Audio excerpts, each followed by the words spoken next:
جو اللہ کے حبیب صلی اللہ تعالی علیہ وسلم کی احادیث ہیں ان کو مد نظر رکھتے ہوئے ہم آگے کے ان سالوں کو دیکھ سکتے ہیں کہ آگے کیا ہونے والا ہے۔ ایک حدیث میں آپ کو بتا دوں، حدیث پاک میں پیش کر رہا ہوں، اس سے آپ اپنے اگلے سالوں کے متعلق جان لیں گے۔ اللہ کے نبی صلی اللہ تعالی علیہ وسلم کی حدیث ہے، برابر یہ حدیث مجھے یہاں بتانے کے لیے بالکل سوٹیبل ہے۔ حضور پاک صلی اللہ تعالی علیہ وسلم فرماتے ہیں کہ بین یدی الساعہ، قیامت کے قریب والے دنوں میں، قیامت کے قریب والے دنوں میں حضور فرماتے ہیں ہر 20 سال پر بہت تیز تبدیلی ہوگی، ہر 20 سال پر بڑی تیز تبدیلی ہوگی، یہاں تک کہ فرمایا کہ جو پچھلے 20 سال میں نہیں گزرا تھا اس سے زیادہ شدید اور زیادہ تبدیلیاں اگلے 20 سالوں میں آئیں گی۔ یہ حدیث پاک میں نے پڑھا اور آپ اسی سے اپنے آگے کے مستقبل کو سمجھ سکتے ہیں کہ 2001 سے لے کر 2020 تک یہ جو 20 سال ہمارے گزرے ان کو مد نظر رکھتے ہوئے اگلے کے دن یاد کیے جا سکتے ہیں جب میرے آقا صلی اللہ علیہ وسلم نے فرمایا قیامت کے قریب ہر 20 سال شدید سے شدید ترین آئیں گے، تو اس کا مطلب ہے کہ جو شدت اب تک گزر چکی اس سے کئی گنا زیادہ شدت اگلے سالوں میں آئے گی۔ تو اب میں یہاں پر یہ ضرور کہوں گا، یہاں آیت بھی میں پڑھ دیتا ہوں جو رسول کریم صلی اللہ تعالی علیہ وسلم کے متعلق ہے، وَيَقُولُونَ مَتَى هَذَا الْوَعْدُ إِن كُنتُمْ صَادِقِينَ۔ حضور جب کہتے تھے کہ قیامت آنے والی ہے، قیامت آنے والی ہے، تو لوگ آ کر پوچھتے تھے، جو کفار تھے وہ کہتے تھے کہ کب آئے گی قیامت، کب آئے گی، اگر تم سچے ہو تو بتا دو۔ حضور پاک صلی اللہ تعالی علیہ وسلم فرماتے قُلْ إِنَّمَا عِلْمُهَا عِنْدَ رَبِّي، اے رسول آپ فرما دیں قُلْ إِنَّمَا أَنَا نَذِيرٌ مُبِينٌ، آپ فرما دیں میرے پاس اس بتانے کی، قیامت کا دن بتانے کی اجازت نہیں، میں تو صرف ڈر سنانے کے لیے آیا ہوں۔ حضور پاک صلی اللہ تعالی علیہ وسلم ڈر سنانے کے لیے آیا، نذیر کہتے ہیں ڈر سنانے والا، کھل کر کے آنے والے فتنوں سے آگاہ کرنے والا۔ تو میرے عزیزو آج میں بھی اس منبر پر کھڑا ہوں تو حضور پاک کی اس سنت کو ادا کرنے کے لیے کہ ہم زن اور تخمین اعداد نکال کر کے نہیں بتائیں گے کہ اتنے سال میں قیامت آ رہی ہے، بلکہ یہ ضرور بتائیں گے کہ قیامت آنے سے پہلے کیا کیا فتنے ہوں گے، کتنی شدتیں آئیں گی۔ میرے عزیزو حضور پاک صلی اللہ تعالی علیہ وسلم کی حدیثیں اب سنو۔ اللہ کے نبی صلی اللہ تعالی علیہ وسلم ارشاد فرماتے ہیں قیامت کے قریب حرج بڑھ جائے گا، حرج بڑھ جائے گا، حرج بڑھ جائے گا۔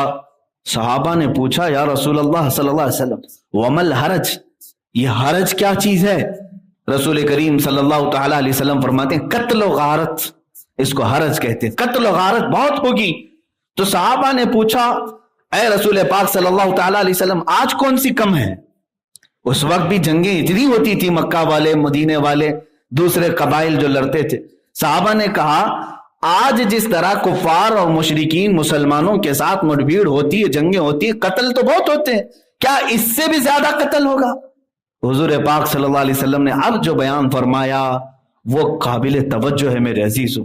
فرماتے میرے آقا اس قتل کی بات نہیں کر رہا ہوں جو آج ہو رہا ہے جنگوں میں، بلکہ حضور فرماتے ہیں بھائی اپنے بھائی کو قتل کرے گا، بیٹا اپنے دادا اور باپ کو قتل کرے گا، اپنے چچیرے بھائیوں کا قتل کرے گا، اس کو حرج حضور فرماتے ہیں۔ یہ قتل کثرت سے بڑھ جائے گا، آپسی قتل، یہاں تک کہ حضور اکرم صلی اللہ تعالی علیہ وسلم فرماتے ہیں ایک زمانہ وہ تم دیکھو گے کہ لوگ بھوکے برتن پر جس طرح جھپٹتے ہیں وہ اپنے ہی بھائیوں کی گردن کی پیاس بجھانے کے لیے ان کے اوپر تلواریں سونت لیں گے، ایک دوسرے کے قتل پر آمادہ ہو جائیں گے۔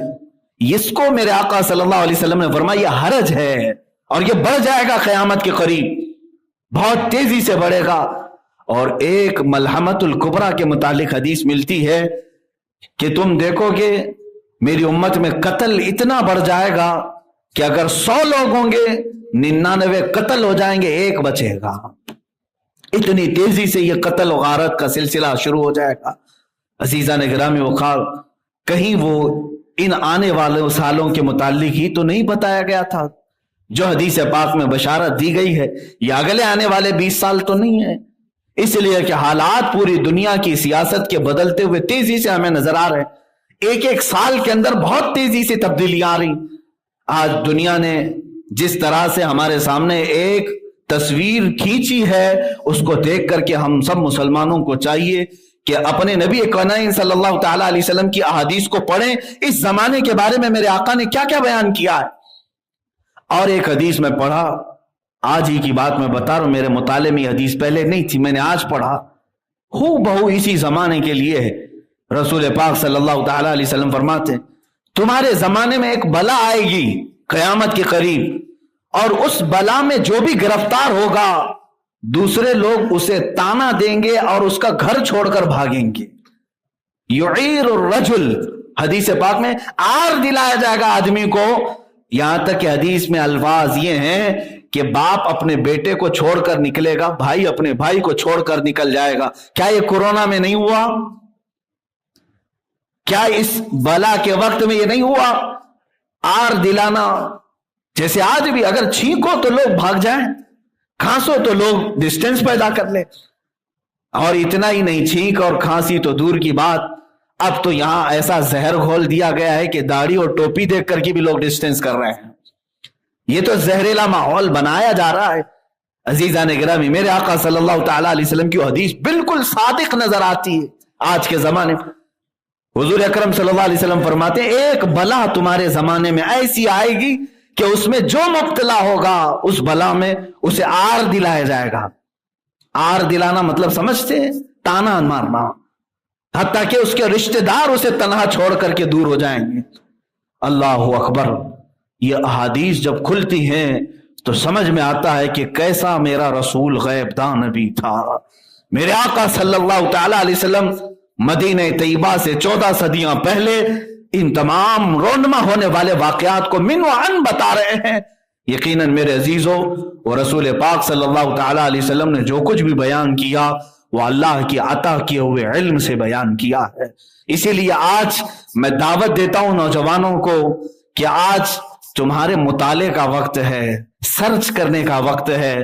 اسلام تمہارے لیے بہت آسان ہو چکا ہے، تم اپنے موبائل سے سرچ کرو احادیث آخر الزمان کیا ہیں، کم سے کم اتنا تو پڑھ لو کہ قیامت کے قریب ہونے والے واقعات کے بارے میں میرے آقا نے کیا کیا بیان کیا ہے، صرف اس لیے کہ دنیا کی واحد قوم آپ ہیں جن کو آنے والے حالات کے بارے میں سچے رسول نے پورا پورا بیان کر دیا۔ دوسری کوئی قوم نہیں، میں چیلنج کے ساتھ کہتا ہوں، دوسری قوموں کے پاس جوتش ہوں گے جو اٹکل پچھو مارتے ہیں، بہت سارے ہوں گے جو پریڈیکیشن کے نام پر کتابیں ہو رہی ہوں گی، ان میں سے آدھا جھوٹ آدھا سچ، کہیں تیر لگ گیا تو لگ گیا۔ یہ تمام چیزیں تو دنیا میں دوسروں کے پاس ہیں، لیکن واحد قوم آپ ایسے ہیں جن کے پاس مخبر صادق رسول پاک موجود ہے۔ حضور پاک کے دربار کا لطف جس نے اٹھا لیا ہے پھر وہ کسی اور دربار کی طرف منہ بھی نہیں کرتا۔ حضور اکرم صلی اللہ تعالی علیہ وسلم کی بارگاہ کی لذت جسے حاصل ہے وہ آج کے ہیپی نیو ایئر کے جلسوں میں یا وہاں کے تماشوں میں شرکت کرے گا؟ ہرگز نہیں ہو سکتا، ہرگز نہیں۔ وہ آنکھ ان تماشاؤں کو نہیں دیکھ سکتی جو جلوہ رسول دیکھنے کے لیے بےتاب۔